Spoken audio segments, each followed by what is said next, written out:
Isang araw, nakatulog ang leon sa ilalim ng puno pagkatapos nitong kumain, at siyang dating ng munting daga. Nakita niya ang leong natutulog, at nagpalaro-laro siya sa ibabaw nito. Nagising ang leon at hinawakan ang munting daga at akmang kakainin. Huwag niyo po akong kainin, patawad po. Natatawang binitawan ng leon ang munting daga.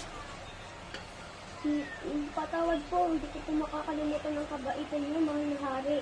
Pag mo nang uulitin yun, mas pasalamat ka, busog ako ngayon.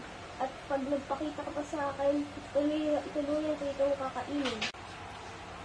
Pagkatapos ng ilang araw, nagpaikot-ikot ang leon sa kagubatan. May mga ngasong naghanda ng patibong para mahuli ang leon.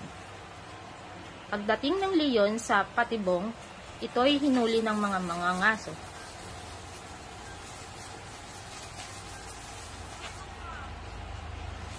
Tuwang-tuwa ang mga ngaso nang nahuli ang leon. Umalis ang mga ngaso upang kumuha ng kariton.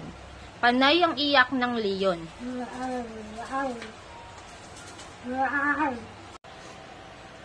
Narinig ng ibang mga hayop ang iyak ng leon, kabilang na dito ang daga.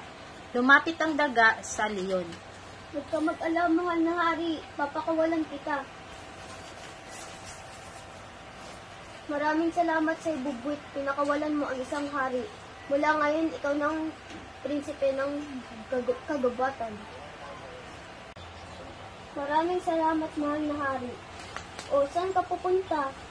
Ayaw mo bang maglaro sa aking likuran? At masayang naglaro ang maliit na daga sa likuran ng hari.